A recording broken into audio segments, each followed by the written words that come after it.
What if you were found, but nobody knew who you were? In 2015, that's exactly what happened. A man's skeleton was discovered in a remote Welsh forest, and police quickly realized he'd been murdered, possibly more than a decade earlier. But to this day, he has no name. Deep in the quiet woods of the Clocaenog Forest in North Wales, a discovery sparked a mystery that has now haunted investigators for years. On November 14, 2015, two brothers out camping stumbled on human remains and unknowingly uncovered a brutal, long-hidden crime. Forensics would later tell a grim story. The skeleton belonged to a man who was killed by a severe blow to the head and left in the woods, likely sometime between 2004 and 2010. But even with a major police investigation, advanced science and national media appeals, one question hangs over this case, as haunting as the forest itself. Who was the Clocaenog Forest man, and who wanted him dead? The Clocaenog Forest is a huge 40-square-mile stretch of rugged Welsh landscape. It's a place of quiet solitude, but on that autumn night in 2015, it became the setting for a modern mystery. Two brothers, Andrew and Mark Middle, were in the woods for the annual Wales Rally GB, a massive motorsport event that thunders through the forest.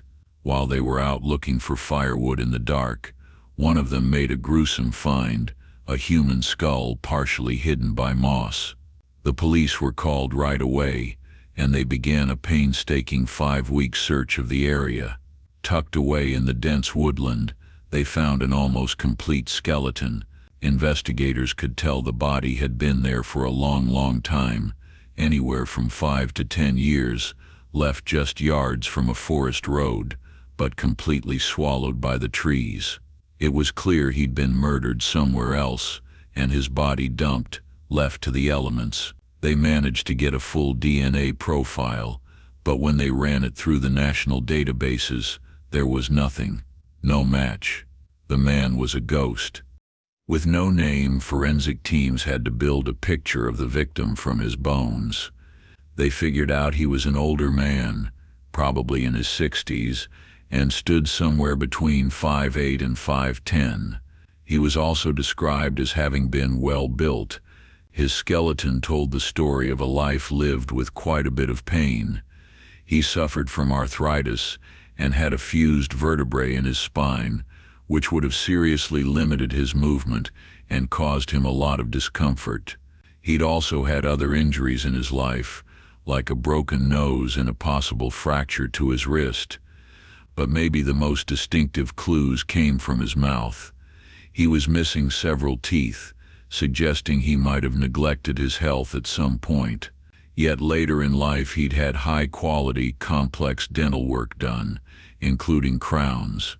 Police believed the work was so unique that a dentist might actually recognize their own handiwork and finally give this man his name back. Using all this information, a facial reconstruction was created, showing a man with sunken cheeks from his tooth loss and deep-set eyes, giving a face to the nameless victim. Investigators chased down every lead they could find. Near the body, they found 2 pieces of clothing that might have belonged to him.